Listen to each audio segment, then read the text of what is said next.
우리 오늘 말씀은 레위기 우리 18장 19절부터 30절까지 말씀입니다. 너는 여인이 월경으로 불결한 동안에 그에게 가까이 하여 그의 하체를 범하지 말지니라. 너는 내 이웃의 아내와 동침하여 설정함으로 그 여자와 함께 자기를 더럽히지 말지니라. 너는 결단코 자녀를 몰렉에게 주어 불로 통과하게 하므로 내 하나님의 이름을 욕되게 하지 말라. 나는 여호와이니라. 너는 여자와 동침한 같이 남자와 동침하지 말라. 이는 가증한 일이니라. 너는 짐승과 교합하여 자기를 더럽히지 말며 여자는 짐승 앞에 서서 그것과 교접하지 말라. 이는 문란한 일이니라. 너는 이 모든 일로 스스로 더럽히지 말라. 내가 너희 앞에서 쫓아내는 족속들이 이 모든 일로 말미암아 더러워졌고 그 땅도 더러워졌으므로 내가 그 악으로 말미암아 벌하고 그 땅도 스스로 그 주민을 토하여 내리니라. 그러므로 너희 곧 너희의 동족이나 혹은 너희 중에 거류하는 거류민이나 내 규례와 내 법도를 지키고 이런 가증한 일의 하나라도 행하지 말라. 너희 전에 있던 그 땅 주민이 이 모든 가증한 일을 행하였고 그 땅도 더러워졌느니라. 너희도 더럽히면 그 땅이 너희가 있기 전 주민을 토함같이 너희를 토할까노라. 이 가증한 모든 일을 행하는 자는 그 백성 중에서 끊어지리라. 그러므로 너희는 내 명령을 지키고 너희가 들어가기 전에 행하던 가증한 풍속을 하나라도 따름으로 스스로 더럽히지 말라. 나는 너희의 하나님 여호와이니라. 아멘. 우리 오늘 이 레위기 18장 19절부터 30절에는 이 정말 그 중요한 땅 신학이 나옵니다. 땅 신학.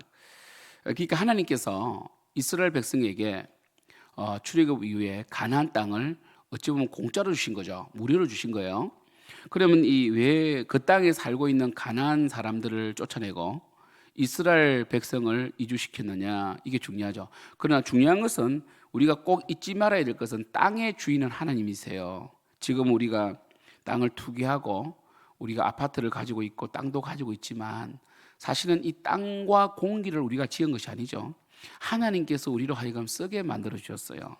그러니까 하나님께서 구획을 정하시고 그죠? 우리로 하여금 이 땅을 쓰게 만들어 주셨는데 그 대신 우리는 이 땅을 무료로 사용하는 대신 하나님께 임대료를 내야 됩니다. 임대료를. 그 임대료가 뭐냐면 바로 거룩함이에요. 그리고 공의와 정의입니다.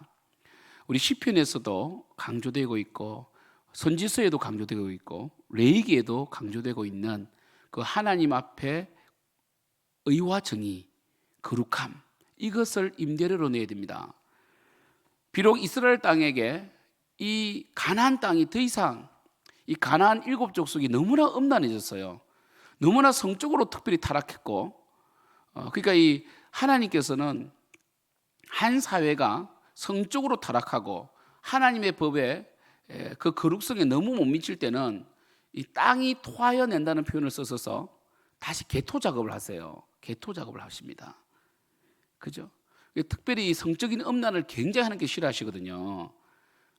이웃집 아내와의 그 간통, 그죠? 통간 이런 것들, 짐승과 교합하고, 이게 사실 또 동성애, 오늘 동성애도 나오잖아요, 그죠? 이런 것은 어찌 보면 쾌락의 절정이에요. 정상적인 게 아니죠, 그죠? 그죠? 요즘은 뭐 드라마에도 심심찮게 나오잖아요, 불륜 드라마에. 사랑했다는 거예요. 사랑이 죄냐는 거죠. 죄입니다. 그에게 사랑일 줄 몰라도 하나님이 쳐주신 울타리를 뛰어넘는 자신들의 그 방탕한 사랑은 사랑이 아니라 그죠, 죄죠. 결국 그 결말이 어떻습니까? 결국 그때는 서로의 책임을 감당하지 아니하고 서로를 사랑하지 않고 사랑으로 시작했다가 서로의 단점을 보완하지 못하고 뛰쳐나가서 다른 사람과 또 다른 이 가정 있는 사람과 가정을 파탄내면서까지 다시 사랑을 하려고 하다가 결국 뭡니까? 같이 사니까 똑같은 거죠. 그죠? 그래서 우리는 행복을 추구하면 망하고요. 거룩을 추구해야 됩니다. 거룩 안에 행복이 있는 거예요. 거룩이 제일 큰 개념이에요. 하나님께서 쳐주신 그 가정의 울타리, 그리고 남자와 여자만이 할 수 있는 이 사랑의 나눔, 결혼을 통하여 남자와 여자만이 할 수 있는, 남자와 여자만이 두 사람이 하나 될 수 있는 것이 바로 이 사랑의 관계고 성적인 이 거룩한 관계인데 이것을 깨는 모든 것은 죄입니다. 사랑이 아니에요. 그죠? 특별히 레위기 18장은 제가 어제 말씀드린 것처럼 이 19장을 중심으로 18장, 19장, 20장이 연결되어 있습니다. 그리고 특별히 18장도 그렇고 20장도 그렇고 이 성적인 죄를 굉장히 강하게 질책하고 이러한 일을 절대로 해서는 안 된다. 가나안 땅에 들어가서 그들과 관계를 맺게 되고 그들과 친해지면 반드시 그들은 이 쾌락적이기 때문에 너희들이 망할 것이다라고 경고하고 계시거든요.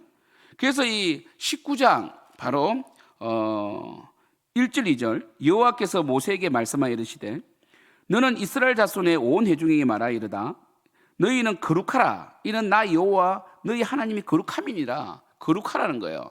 하나님께서 내가 거룩하다라고 하나님의 본성을 보여주시는 이유가 뭡니까? 단순히 나는 거룩하다라는 것이 아니라 하나님의 백성인 우리도 거룩하기를 원하신다는 뜻을 포함하고 있다고 제가 말씀드렸죠. 하나님의 이 쓰임 받는 삶을 제가 금요일마다 설교할 때마다 하나님의 거룩함을 나타내셨다는 것은 거룩하기를 원하시는 거예요. 창세기 15장 16절을 보셔야 됩니다. 창세기 15장 16절에서도 하나님께서 아브라함을 택하시고 가나안 땅으로 이주시킨 다음에 믿음의 조상 아브라함을 통하여 이 땅을 하나님 나라로 이루시려고 하는 그 이유가 나와요. 바로 거룩한 하나님 나라를 이루려고 하는 거죠. 이들을 토하여낼 수밖에 없는 것은 땅이 토하여낼 수밖에 없는 것은 이들은 거룩하지 못했어요. 특별히 너무 엄난했어요. 그래서 이 하나님께서 창세기 15장 7절부터 보시면요. 또 그에게 이르시되 나는 이 땅을 내게 주어 소유를 삼게 하려고 너를 갈대아인의 우르에서 이끌어낸 여호와다 이렇게 말씀하셨습니다.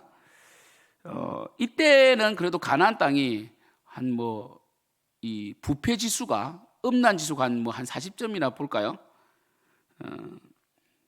결국 하나님께서는 이 가나안 땅이 계속 음란해질 것을 아셨고 아브라함을 통하여 거룩한 나라를 세우기를 원하셨어요. 8절 그가 이르되 주 여호와여 내가 이 땅을 소유로 받을 것을 무엇으로 알리리까 했거든요. 그때 하나님께서 동물을 쪼개시고 그 사이를 지나가시면서 만약에 내 이 언약을 지키지 못하면 나를 쪼개라 이렇게까지 이 언약식을 거행하셨어요. 그리고 13절 보시면 여호와께서 아브라함에게 이르시되 너는 반드시 알라 내 자손이 이방에서 객이 되어 그들을 섬기겠고 그들을 400년 동안 내 자손을 괴롭히리니 그들이 섬기는 나라를 내가 징벌할지며 그 위에 내 자손이 큰 재물을 이끌고 나오리라 이렇게 말했습니다. 그러면 하나님께서 가나안 땅에서 이 큰 민족을 이루면 되지 왜 애굽 땅에서 400년 동안 살게 해서 노예까지 되게 하시면서 출애굽을 하셨는가라는 질문을 할 수 있습니다. 그렇잖아요. 가나안 땅에서 아브라함의 후손들이 막 번창해가지고 그냥 가나안 땅을 정복하면 되잖아요. 집을 삼키면 되잖아요. 그런데 왜 애굽으로 요셉을 통하여 애굽으로 이주시킨 다음에 70명이 내려가거든요. 그리고 400년 뒤에는 이 남정들만 60만 명이 되잖아요. 왜 그런 고생스러운 길을 택하셨을까? 왜냐하면 가나안 땅은요, 이 타민족과 혼혈을 좋아합니다. 혼혈을 좋아한다고. 그래서 아브라함도 그 땅에 살면 이삭 야곱이 그 땅에 살면 어떻게 됩니까? 혼혈이 일어나요. 그러면 이 거룩성이 사라지기 때문에 이 애굽 땅은 어떤 땅이냐? 가나안 땅은 혼혈을 좋아하는 땅이고 애굽 땅은요 이방 민족에 대해서 배타적이에요. 특별히 애굽 사람들은 이 소를 숭배하기 때문에 이 유목민 이스라엘 사람들을 가증하게 여깁니다. 자기들이 섬기는 이 황소를 잡으니까 이들과 함께 밥을 먹는 것도 부정탄다고 해가지고 이스라엘 사람들과 절대로 혼인하지 않습니다. 그래서 민족의 정통성을 지킬 수 있었던 거죠. 그래서 고센 땅 정말 비옥한 땅, 특별히 가나안 땅은 그렇게 비옥한 땅이 아니기 때문에 인구수가 빨리 늘지 않아요. 그런데 이 나일강 옆에 고센 땅은 삼각주기 때문에 엄청나게 풍요롭기 때문에 그냥 막 인구수가 기하급수로 늘어나는 거예요.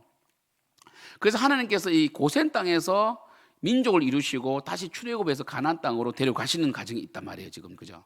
그것을 미리 아브라함에게 예언하셨는데 그럼 왜 이렇게 하셨는가? 왜 하셨는가? 16절 내 자손은 4대만에 이 땅으로 돌아오리니 이는 아모리 족속의 제약이 아직 가득 차지 아니함이라 하시더니라고 되어 있습니다. 아모리는 뭡니까? 이 가나안 7족속의 한 족속이거든요. 이 가나안 7족속이 있어요. 굉장히 강력합니다. 근데 그는 굉장히 음란하다는 거죠. 그럼 가나안 땅에서 벌어진 음란이 뭔가 볼까요?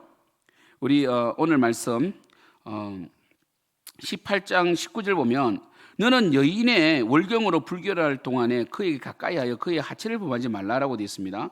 이것은 여인을 보호하는 법이죠. 그러니까 관계를 하려고 했는데 월경에 있으면 그냥 하지 말라는 거야. 그리고 과도한 이 음란을 방지하는 거죠. 여인을 보호하는 것이고 20절에 너는 내 이웃의 아내와 동침하여 설정함으로 그 여자와 함께 자기를 더럽히지 말지니라 되어 있습니다.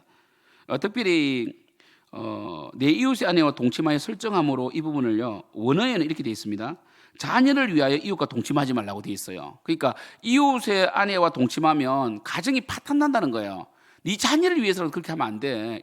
그러니까 이 불륜은 가족 전체를 불살라 태워 죽는 것과 똑같은 거예요.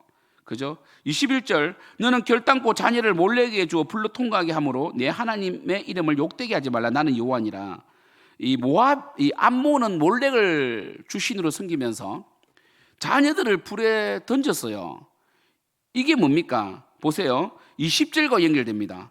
이웃의 아내와 동침하여 아기를 가지게 되면 이 아이의 부모가 불륜으로 태어났잖아요. 그리고 또 그 당시에 사생아들이 많아가지고 이 몰록을 섬김으로 몰렉신을 섬기는 것을 통해 합법적으로 이 자녀를 낙태시키는, 낳고 나서 불에 태워 죽이는 이 죄의 의식을 통하여 그들의 음란을 숙이려고 했다는 게 중요합니다.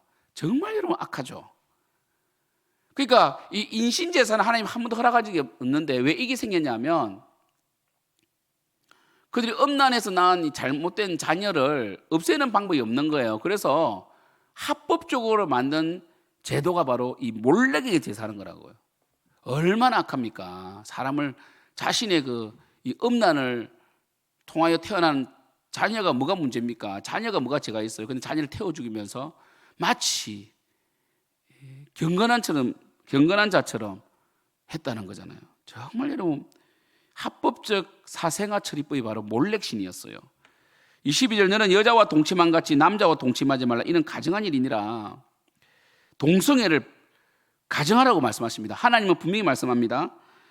남자와 동침하는 것은 가정한 일이라고 하셨어요. 동성애는 쾌락의 끝이에요. 동성애는 쾌락의 끝이라고요. 절대로 정상적이지 않습니다. 우리나라가 그래도 차별금지법을 많이 알렸고 그 부당함과 역차별법을 많이 말했기 때문에 지금까지 버티고 있는 거예요. 지금 외국은 동성애로 인하여 그 성정체성이 무너짐으로 엄청난 청소년들이 자살하고 있어요. 그 아이들이 어릴 때 잘못된 성교육으로 남자인데 나는 여자일 수 있다 이래가지고 여자로 살다가 호르몬 분비가 되고 정신분열에 와가지고 범죄를 일으키고 자살하고 이렇게 한단 말이에요. 왜 하나님께서 남자 여자를 만들어 주셨고 염색체 우리 몸에 온 머리부터 발까지 염색체가 남자 여자로 XXXY로 되어 있는데 왜 이걸 바꾸려고 하냐고요. 이거 바꿀 수 없습니다. 호르몬 분비를 바꿀 수가 없어요. 23절 너는 짐승과 교합하여 자기를 더럽히지 말며 여자는 짐승 앞에 서서 그가 교접하지 말라. 이는 문란한 일이니라. 이런 일들이 가나안 땅에 있었다는 것을 이것이 너무 이제는 일반화돼 가지고 하나님께서 이 가나안 7족속을 쫓아내고 거룩한 하나님의 성민들을 이 땅에 이주시키겠다고 결정하신 거예요. 그러나 이제 이게 중요해요. 너희 또한 예외가 아니다. 너희도 이렇게 되면 너희 또한 쫓아내겠다 이거죠. 이게 중요합니다. 이게 땅 신학입니다. 너희는 이 모든 일로 스스로 더럽히지 말라. 내가 너희 앞에서 쫓아내는 족속들이 이 모든 일로 말미암아 더럽혀졌고 그 땅도 더러워졌으므로 내가 그 악으로 말미암아 벌하고 그 땅도 스스로 그 주민을 토하여 내리라. 이게 땅 신학입니다. 우리 대한민국도 계속 이렇게 차별금지를 통과시키려고 그러고 동성애를 합법화하고 그리고 계속 이 불륜이 계속 이 일반화 돼가고 그리고 이 뭡니까 특별히 그 청소년 보호하지 아니하고 그죠? 계속 미성년자들 이렇게 성적으로 유린하면 결국 대한민국 망해요. 망합니다. 그러니까 이 로마, 폼페이, 소돔 고모라 모든 공통점은요 동성애가 있어. 동성애. 그리고 그리고 뭡니까? 이 음란이 자리 잡고 있다고요. 음란은 인간을 망가뜨리는 최고의 마귀의 무기예요, 무기. 마약도 음란과 관계 있습니다. 마약도 음란과. 음란한 자들, 그건 항상 마약이 따라간다고요. 지금 지금 대한민국이 청소년 마약 사범들이 늘어나고 있는 거 아시죠? 지금 청소년 마약 사범이 늘어나는 것은 지금 이 마약 사범을 이 마약 유통업자를 발견해내려면 엄청난 집요함과 오랜 시간이 걸려요. 근데 지금 대한민국 이거 해야 돼요, 다시 해야 됩니다. 이거. 그래도 우리나라가 총기 소지는 안 되고 있잖아요. 이거 정말 대단한 민족이거든요, 우리나라가요. 우리나라거든요. 근데 이 마약 이거 빨리 근절해야 되고 지금 이 국가가 더 강력하게 제재를 해야 됩니다. 22절 그러므로 너희 곧 너희의 동족이나 혹은 너희 중에 거류하는 거류민이나 내 규례와 내 법들을 지키고 이런 가정한 일에 하나라도 행하지 말라. 너희 전에 있던 그 땅 주민이 이 모든 가정한 일을 행하였고 그 땅도 더러워졌느니라. 너희도 28절이 중요하죠. 너희도 더럽히면 그 땅이 너희가 있기 전 주민을 토함같이 너희를 토할까노라. 여러분 정말 새겨들어야 됩니다. 대한민국 위기에 있고요. 교회도 위기에 있습니다. 우리 대한민국 교회가. 왜요? 교회를 거룩하게 하려고 하고 끊임없이 거룩을 주장해야 되는데 계속 우리 이 메시지가 기독교의 메시지의 핵심은 거룩인데 아브라함이 가나안 땅을 차지할 수 있었던 것도 거룩하기 때문이었고 하나님께서도 계속 거룩을 요구하는데 교회는 거룩을 설교하는 것이 아니라 행복을 설교하거든요. 행복을. 여러분 행복에는 여러 범주가 있잖아요. 근데 거룩 안에 행복을 딱 두면요. 행복이 딱 규정돼 버립니다. 근데 행복이 거룩보다 우위에 차지하면요. 쾌락도 행복이 될 수 있다는 거죠. 사람마다 자의적으로 해석할 수 있단 말이에요. 거룩한 밑에 행복이에요. 교회는 계속 거룩을 추구해야 되고 죄와 싸워야 되고 그리고 음란과 싸워야 되는데 교회가 이것을 하지 않으면 행복이란 이름으로 교회가 더 음란한 곳이 되어버려요. 교회는 거룩한 공동체입니다. 성도가 뭡니까? 거룩한 하나님의 백성을 성도라 그래요. 성도라고. 세인트잖아요. 우리는 그러니까 거룩해서가 아니라 거룩을 추구하는 자고 하나님이 거룩하다고 말해 주셨으니까 우리는 그저 감사함으로 거룩을 추구해 가야 한다는 거죠. 너희도 더럽히면 그 땅이 너희가 있기 전 주민을 토함같이 너희를 토할까노라. 29절 이 가정한 모든 일을 행하는 자는 그 백성 중에 끊어지리라. 여러분 새겨 들으세요. 거룩하지 않으면 반드시 끊어집니다. 그러므로 너희는 내 명령을 지키고 너희가 들어가기 전에 행하던 가정한 풍속을 하나라도 따름으로 스스로 더럽히지 말라. 나는 너희의 하나님 여호와니라. 아멘. 사랑하는 성도 여러분, 거룩의 목숨 걸어야 됩니다. 거룩한 교회는 절대로 무너지지 않아요. 우리 거룩하게 삽시다. 특별히 음란을 제하고 하나님이 우리에게 복을 줄 수 있도록 우리의 삶에 복받을 준비를 합시다. 거룩해야 됩니다. 기도하겠습니다. 하나님 아버지, 가나안 7족속은 거룩하지 못함으로 특별히 음란함으로 말미암아 토하여 내었고 다시 그 땅에 이스라엘 백성이 이주되었습니다. 하지만 그들조차도 거룩하지 못하면 하나님께 토해낸다고 하였고 결국 이스라엘 백성이 거룩하지 못하고 이방 민족을 닮아가다가 가나안 7족속 쫓아내지 못한 7족속에 오염되어서 결국 그들 또한 바벨론으로 토하여 내침이 되었습니다. 그들은 바벨론으로 70년간 포로로 끌려가서 땅이 아예 그들을 토해내버렸습니다. 대한민국이 걱정이 됩니다. 한국교회 걱정이 됩니다. 우리가 살 수 있는 길은 거룩입니다. 거룩을 추구하게 도와주시고 우리의 입술과 우리의 행위에 거룩함이 있게 도와주시고 그 거룩 속에 사랑이 있게 하시고 행복이 있게 도와주시옵소서. 예수님의 이름으로 기도드립니다. 아멘.